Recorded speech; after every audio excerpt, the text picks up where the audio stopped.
Oke, selamat datang hari ini, Jumat 23 Januari 2026. Ada berita besar yang kayaknya udah ditunggu-tunggu banget sama para pencinta sepak bola di Indonesia. Betul sekali. Baru diumumkan sore ini dan langsung ramai di mana-mana. Iya kan? PSSI akhirnya mengumumkan siapa mitra aparel resmi yang baru untuk tim nasional kita. Brand asal Spanyol, Kelme, resmi mengambil alih posisi yang sebelumnya diisi oleh Erspo. Dan seperti yang bisa diduga, pengumuman ini langsung meledak. Semua lini massa, semua grup WhatsApp langsung penuh sama pembahasan ini. Tentu saja, makanya dalam pembahasan kita kali ini, kita mau coba bedah lebih dalam. Ini soalnya bukan cuma ganti logo di jersey kan? Jauh lebih dari itu. Betul. Kita mau lihat apa sih arti sebenarnya di balik kemitraan ini. Kita akan gali detail kontraknya, kenapa Kelme yang terpilih dari sekian banyak kandidat, seberapa luas cakupannya, dan yang paling seru, bagaimana reaksi pertama dari para supporter. Dan semua info ini kita rangkum dari berbagai laporan media yang meliput langsung konferensi pers tadi sore ya. Tepat. Mari kita mulai dari fakta dasarnya dulu. Apa aja sih yang diumumkan PSSI? Oke, poin utamanya PSSI lewat PT Garuda Sepak Bola Indonesia atau GSI itu resmi menaikkan kerjasama dengan Kelme. Nah, yang pertama harus jadi perhatian Anda adalah durasinya. Ini bukan deal jangka pendek buat satu turnamen aja. Kontraknya langsung 4 tahun, berlaku sampai 2030. Itu sinyal komitmen jangka panjang ya. Betul, dan efektifnya akan dimulai per 1 Maret 2026. Jadi, ini transisinya lumayan cepat dari Erspo ke Kelme. Iya, cepat sekali. Tapi yang menurut saya paling menarik itu soal cakupan kerjasamanya. PSSI pakai kata komprehensif dan mereka beneran nggak main-main dengan kata itu. Waktu saya pertama dengar ini mencakup semua tim nasional, saya pikir ya paling tim senior sama U23 lah.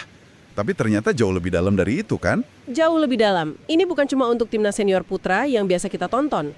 Ini mencakup semua tingkatan tim nasional. Semua tingkatan? Iya, dari level junior sampai senior, baik tim putra maupun putri.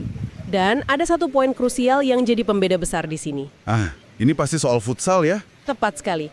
Untuk pertama kalinya dalam sebuah kemitraan aparel utama, tim nasional futsal Indonesia, putra dan putri, masuk dalam satu payung yang sama. Ini langkah besar loh. Wow, oke. Jadi mereka akan beralih dari sponsor sebelumnya dan terintegrasi penuh. Betul. Bahkan ini meluas sampai ke perlengkapan untuk wasit, dukungan untuk kompetisi usia muda seperti Piala Suratin, dan tentu saja yang paling penting bagi kita semua, merchandise untuk para penggemar. Jadi ini benar-benar satu ekosistem utuh di bawah satu brand. Persis. Nah, ini bagian yang bikin saya paling penasaran, prosesnya. Dari sumber yang kita kumpulkan, Pak SSI bilang ada 7 brand besar, lokal dan internasional, yang ikut tender sejak Juli tahun lalu. Pertanyaannya, kenapa Kelme yang menang? Apa yang bikin mereka unggul dari 6 kompetitor lainnya? Oke, kalau kita bedah pernyataan resmi dari PSSI dan Kelme, ada 2 alasan utama yang terus diulang-ulang. Pertama, yang paling jelas adalah soal kualitas dan reputasi. Kualitas dan reputasi? Iya. Tim independen dari GSI disebut menilai Kelme punya kutipannya kualitas manufaktur yang superior dan reputasi global. Soal reputasi global ini saya mau sedikit kita gali lebih dalam deh buat fans yang mungkin lebih muda. Kelme kan mungkin bukan brand top of mind kayak Nike atau Adidas ya. Betul. Sejarah mereka dengan Real Madrid di era 90-an itu memang legendaris. Tapi apa itu masih cukup relevan hari ini untuk dibilang punya reputasi global yang kuat? Atau PSSI mungkin sedikit melebih-lebihkan status mereka? Itu pertanyaan yang valid banget. Dan saya rasa jawabannya ada pada konteks pasar saat ini. Mungkin di Eropa, pamor mereka nggak seperti dulu. Tapi yang menarik adalah strategi Kelme sekarang. Oh gimana tuh? Mereka sangat agresif di Asia. Mereka itu sponsor resmi AFC. Dengan Indonesia, mereka kini jadi sponsor untuk 8 tim nasional di Asia. Termasuk Yordania, Palestina, dan Turkmenistan. Wow, 8 timnas. Iya, jadi reputasi global dalam konteks ini mungkin lebih pas dibaca sebagai pemain besar dengan fokus strategis di Asia. Bagi PSSI, punya mitra yang paham pasar Asia bisa jadi lebih berharga daripada brand global yang melihat Asia Tenggara cuma sebagai pasar sekunder. Oke. Masuk akal. Jadi ini bukan soal nostalgia Real Madrid, tapi soal relevansi mereka di panggung Asia saat ini. Tepat. Oke, itu faktor pertama. Lalu yang kedua apa? Faktor kedua ini lebih abstrak, tapi sepertinya jadi penentu utama. kesamaan visi jangka panjang. Kata-kata ini diucapkan berkali-kali baik oleh CEO Kelme Indonesia, Kevin Wijaya, maupun oleh PSSI. Ini yang membedakan. Kesamaan visi. Kemitraan ini coba dibingkai bukan sebagai hubungan transaksional loh, bukan sekedar klien dan pemasok, tapi sebagai rekan yang tumbuh bersama. Rekan yang tumbuh bersama, itu kedengarannya kayak jargon korporat yang bagus ya, tapi artinya apa sih dalam praktek sepak bola? Gini, ini artinya ada pergeseran pola pikir. Di masa lalu, banyak kerjasama PSSI itu terasa transaksional dan jangka pendek. Siapa yang tawarannya paling tinggi, ya dia yang dapat. Benar juga. Nah, pendekatan kesamaan visi ini, kalau beneran dijalankan, artinya Kelme nggak cuma nyetor uang dan barang. Mereka diharapkan terlibat dalam proses. Visi bersamanya adalah keyakinan bahwa membangun sepak bola itu tidak instan. Butuh konsistensi, kerja keras, dan komitmen bersama. Saya ingat kutipan itu. Betul. Dan kontrak hingga 2030 itu adalah manifestasi dari komitmen ini. Mereka mau ikut dalam perjalanan timnas, baik saat menang maupun saat masih berproses. Ini perubahan dari pola pikir sponsor menjadi pola pikir partner. Dan itu menurut saya adalah cerita yang sebenarnya di balik deal ini. Oke. Jadi visi jangka panjang dan kualitas manufaktur ini terdengar bagus di ruang rapat. Tapi saya penasaran, gimana dampaknya buat orang-orang di lapangan, buat para pemain misalnya? Apakah seorang Asnawi Mangkualam benar-benar peduli apa brand yang nempel di dadanya selama jersinya nyaman? Ternyata, menurut pelatihnya, itu sangat berpengaruh. Oh ya, Iya, pelatih timnas, John Herdman, memberikan pandangan yang menarik. Dia bilang, April baru ini akan membawa semangat baru. Baginya, ini bukan sekedar soal baju. lalu soal apa? Ini adalah bagian dari upaya membangun standar, kebanggaan, dan identitas tim. Standar itu terlihat dari kualitas perlengkapan latihan, baju saat perjalanan, sampai ke jersey tanding. Semua elemen itu, sekecil apapun, menurut Herdman, berkontribusi dalam membangun kultur juara. Jadi ini soal psikologis ya? Soal menciptakan lingkungan yang profesional dari ujung rambut sampai ujung kaki. Persis. Itu dari sisi sepak bola. Sekarang, mari kita bicara soal futsal.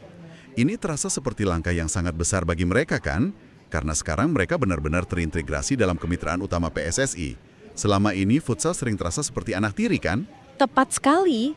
Dan Anda bisa merasakan antusiasme itu dari pernyataan Ketua Federasi Futsal Indonesia, Michael Victor Sianipar. Beliau menyebut ini langkah penting dan strategis. Penting dan strategis, oke. Bagi dunia futsal, ini bukan cuma soal dapet seragam baru yang keren. Ini adalah pengakuan.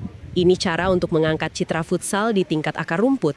Gimana tuh maksudnya? Bayangin deh, seorang anak di daerah yang bercita-cita jadi pemain futsal, sekarang dia lihat timnas futsalnya pakai brand yang sama dengan timnas sepak bolanya, dengan standar kualitas dunia. Itu bisa jadi motivasi luar biasa. Oh iya ya. Ini seolah-olah PSSI dan mitranya berkata, kalian adalah bagian yang sama pentingnya dalam keluarga besar sepak bola Indonesia. Dan kalau kita tarik ke level yang lebih makro lagi, ke industri olahraga nasional secara keseluruhan, apa artinya kedatangan brand sekelas Kelme ini? Ketua Umum PSSI, Erick Thohir, membingkainya sebagai sinyal positif. Menurut beliau, ini menunjukkan bahwa sepak bola Indonesia semakin diperhitungkan dalam industri olahraga global. Jadi bukan lagi cuma soal menang kalah di lapangan. Bukan. Ini tentang membangun nilai komersial. Masuknya investasi dari brand global seperti Kelme bisa memicu efek domino. Brand lain jadi melirik, standar produksi apparel lokal mungkin terpacu untuk naik, dan ekosistem industri olahraga kita jadi lebih kompetitif. Lebih profesional juga. Betul, ini adalah bagian dari strategi besar untuk membuat industri olahraga kita naik kelas. Tidak hanya jadi pasar konsumen, tapi juga pemain yang disegani. Jadi ini seperti mosi percaya dari industri global terhadap potensi pasar dan prestasi sepak bola Indonesia. Persis. Mereka nggak akan menaikkan kontrak 4 tahun jika tidak melihat ada potensi pertumbuhan yang besar di sini. Mereka melihat gairah supporter yang luar biasa, tren prestasi timnas yang positif, dan mereka ingin menjadi bagian dari cerita sukses itu.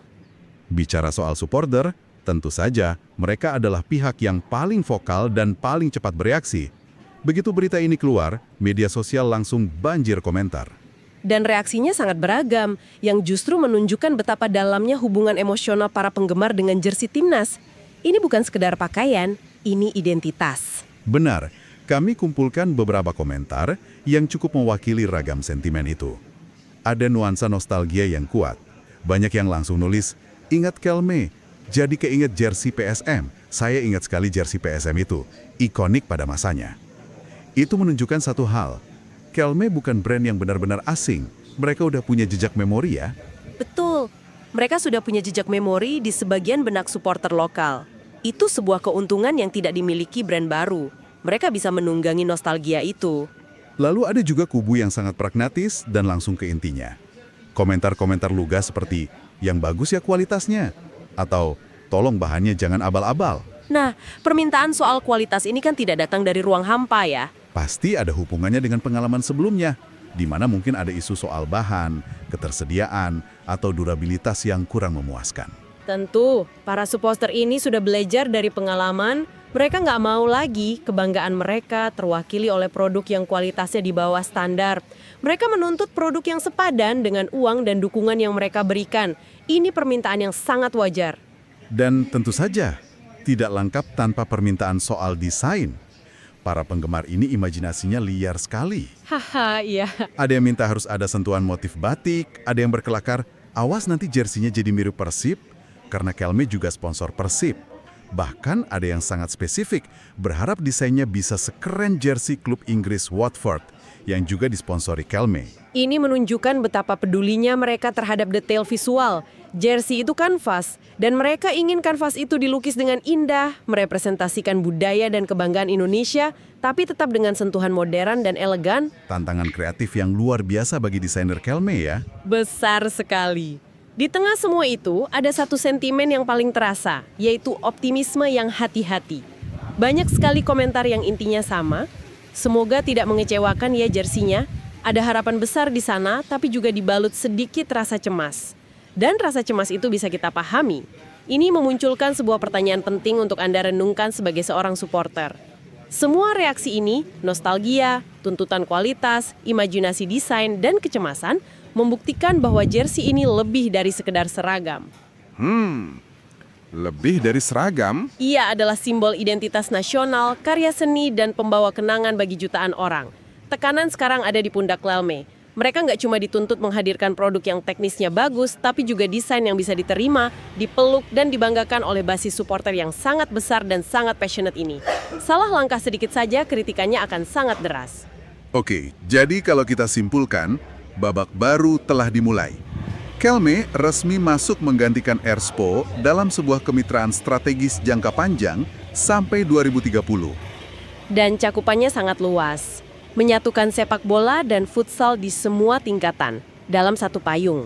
Pemilihannya pun bukan semata karena penawaran tertinggi, tapi diklaim berdasarkan proses tender ketat yang menekankan pada kualitas manufaktur global dan yang terpenting, kesamaan visi. Betul, kesamaan visi untuk membangun sepak bola Indonesia secara berkelanjutan. Ada pergeseran mindset dari sponsor ke partner. Dan kemitraan ini diharapkan bisa memberikan energi baru bagi para pemain, mengangkat citra dan standar komunitas futsal, sekaligus memperkuat posisi Indonesia di peta industri olahraga global. Dan sekarang, kita semua, para penggemar, menanti dengan penuh harap dan ya sedikit cemas untuk melihat seperti apa produk akhirnya. Nggak perlu nunggu terlalu lama kan? Betul, jersey baru ini diperkirakan akan melakukan debutnya saat timnas Indonesia berlaga di ajang FIFA Series pada akhir Maret mendatang. Momen yang akan sangat ditunggu-tunggu. Sebelum kita tutup, ada satu hal terakhir untuk Anda renungkan. Dalam konferensi pers tadi, CEO Kelme Indonesia, Kevin Wijaya, secara spesifik melontarkan sebuah janji. Janji apa itu? Dia berjanji akan menjaga ketersediaan yang terjaga bagi pemain maupun masyarakat. Ia juga menyebut tentang kapabilitas produksi mandiri yang dimiliki Kelme. Ketersediaan. Ini isu klasik. Isu klasik mengingat tantangan distribusi dan ketersediaan jersey original di masa-masa sebelumnya yang seringkali jadi barang langka dan sulit diakses oleh supporter di berbagai daerah. Pertanyaannya adalah, apakah kemitraan dengan brand global yang punya kontrol penuh atas produksinya ini akhirnya akan menjadi solusi bagi masalah tersebut? Apakah supporter di Papua, di Aceh, atau dimanapun akan bisa mendapatkan jersey otentik timnas dengan mudah? Tepat. Ini adalah janji yang akan kita tagih bersama pembuktiannya.